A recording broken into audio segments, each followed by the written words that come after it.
Hi, hi, hi. Good morning, good afternoon, good evening, depending on your time zone. This is your girl, the rain and the fire, God's Delight City, and also known as Pray With Me. This morning, I'm going to be sharing with you one of the errors that I made while I was still I'll say a Christian that does not know God deeply as much as I am doing now, getting to know Him better. So I was in college and I'd newly moved to hostel with my friend. I was cutting with my friend. There, I would just cough a little bit. The cough was not so significant, so we didn't know that it was any serious thing. But at that time, I was losing weight. I was getting pale, but I didn't know. I was in the hostel. I didn't know it was a serious thing. So I'd gone to the clinic, and what did they give me? Malaria and typhoid. So I was treating malaria and typhoid. But I was constantly losing weight, and I was getting tired. Very, very tired. I would not be able to move from point A to point B because I was losing strength as well. Meanwhile, I just registered for 8 years. The first 3 stages, we call it 8 years. And I just registered for the class. Our exam was approaching. So I thought it was the stress of the exam that was making me lose weight and the likes.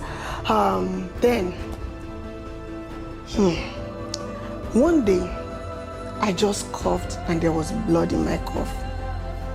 My roommate that was cutting me then said, "Oh, it might be TB." I said, "No, it can't be." Then I went for lectures at Upper Gate then. When I got there, I coughed again, and by this time that I was coughing, it was a chunk of blood. Then when she was in the other class, she was in 8 years 2, I was in 8 years 1.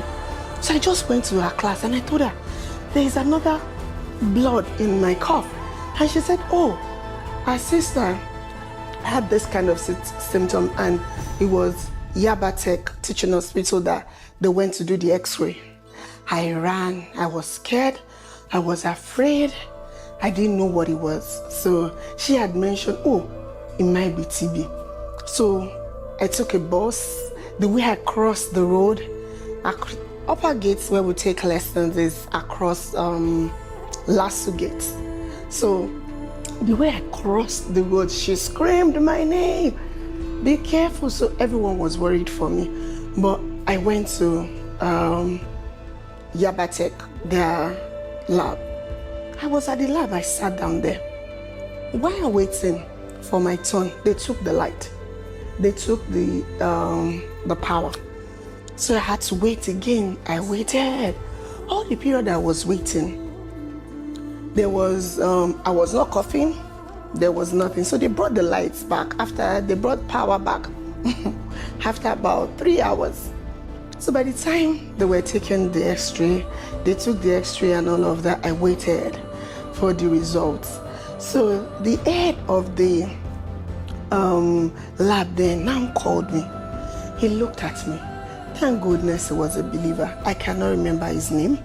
He looked at me. He said, "Is it you? Is this your result? Is this you? Is this your name?" I said, "Yes." He was looking at the x-ray. While looking at the x-ray, my left lung was totally infected. The right lung, halfway infected. It was only half that was okay. And he was looking at the result. He was looking at me. And he had seen me sitting down at the lobby for a very long time. He now said, "This your result does not look like you. The symptoms that should be showing based on these results that I'm seeing in this x-ray is different. That you just have half of your second lungs left from infection. That, oh, my enemy had TB." Oh my goodness. I just started crying. Hearing TB in my head, I thought, that's a death sentence in my head. way back, I'm talking about, what year was this? 2000 stroke 2001. So either 2000, 2001, probably 2001. So way back then, I don't have the knowledge of, okay, once I hear TB, I just thought, oh, my enemy was going to die. You cannot survive it. It's a very deadly disease. People don't survive it. People die from it. So in my head, I was already doing, what do I have left? How am I going to plan my day? What do I have left? What am I doing? How much money do I have on me? I was crying. Then I was telling the man, oh, I just paid for my exam. I just paid for my 8 years 1 exam that day. So a day before, I just bought my form. So I was just crying. So it was like a major milestone in my life. I just wanted to start the ICANN exam. And I was just crying that, God, is that the end? But the man that was looking at my results said, no, it's okay. You have to go through treatment. It's a 3-month treatment. All I was hearing was, oh, my enemy was going to die. That's the end of it. You're never going to do your ICANN exam. You're never going to become a chartered accountant that you want to be. That's the end. You can't even do anything. Those were all the lies of the devil, the lying tongue in my head. Then and now, so the man, as he was talking to me, was encouraging me, praying for me. Meanwhile, so he was telling me, oh, then I should come back, then start treatment there. I was asking him, what was the cost of the treatment going to be? He was telling me it's going to be 90,000 naira. Then he was calling 90 million in my hair. Like, where do I want to get 90,000 naira from? Look at that, from home that I come from then.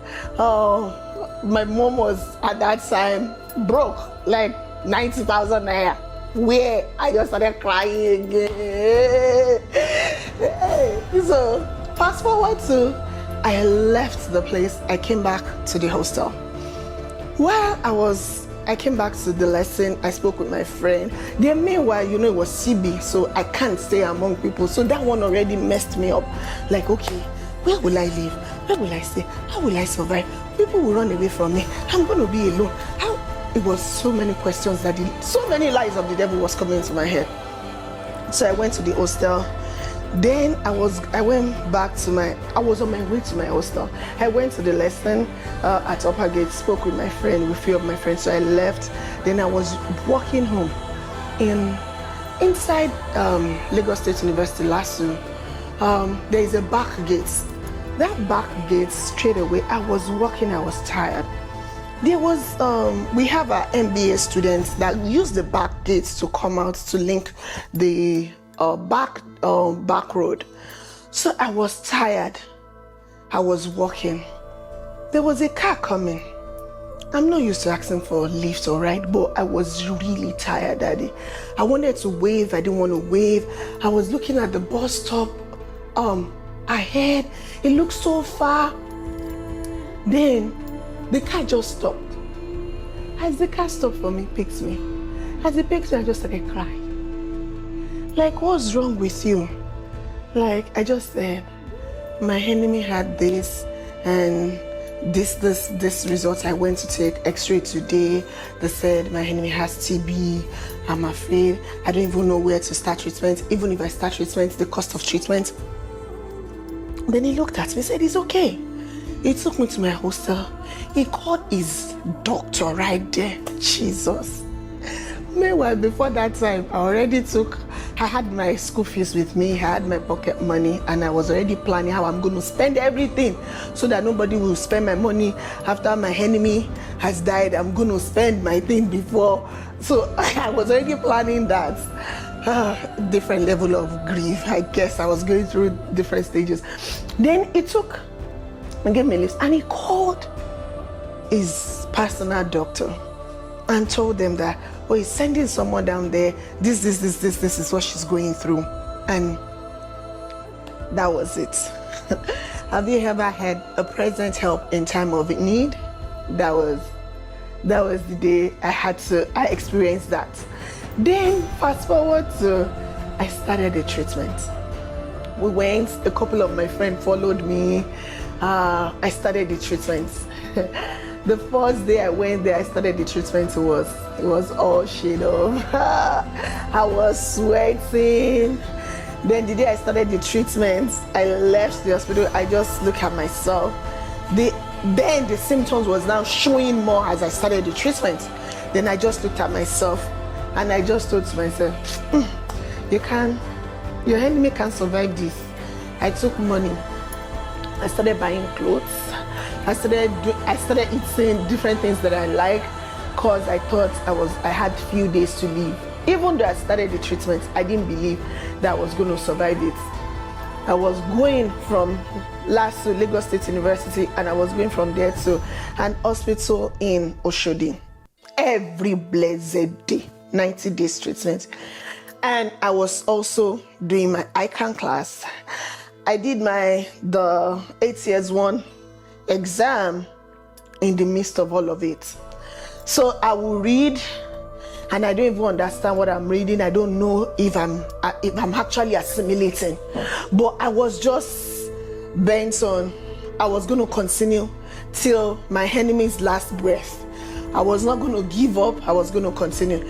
Though I had that action, but the error that I made was my mouth was not confessing my healing.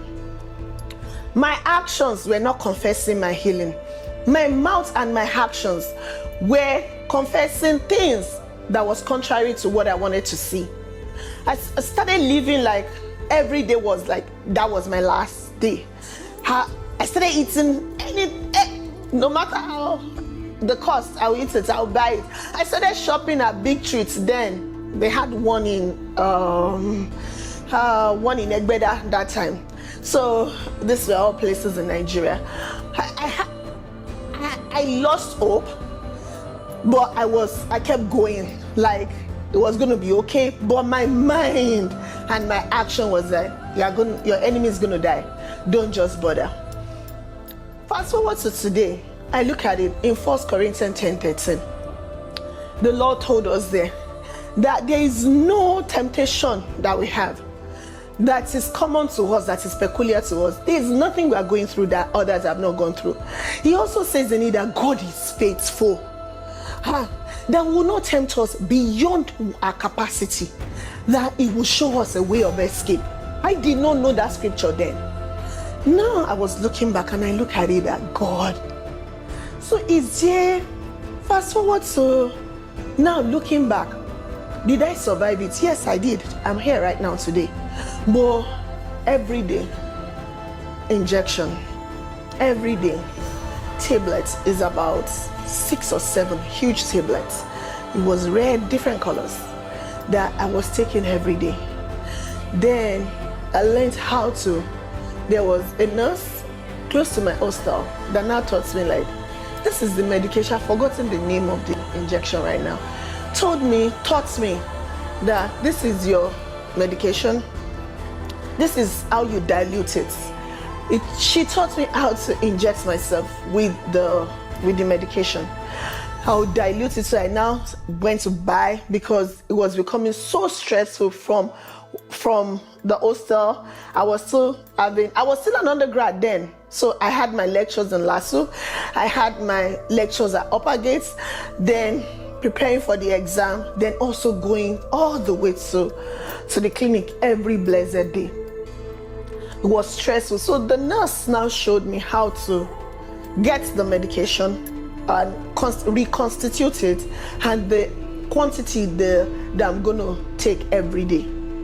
So my room now started smelling like an hospital. Oh, everyone in the hostel would like, what do you have in your room? They're like, what is that smelling? And all of that, because the smell of the medication and everything. My room just became like a mini hospital to everyone. So I don't allow people come into my room so they don't see it. And the stigma also, I didn't want to tell anyone that I was dealing with that because of the stigma of the disease then. So I started injecting myself every blessed day till at the end of it all, I now started praying, God, heal me. I don't want to live on like this. I don't want to carry this weight of this disease. It's too much. It was too much. At the end, in the midst of it all, God was faithful. Looking back now, I did not die because of that. Nothing in my academics stopped because of that. Looking back, that exam was the first stage that I wrote. I passed that exam at one sitting. Oh, at one sitting. What was the error that I made? It took me a long time to realize that God is with me no matter the challenge.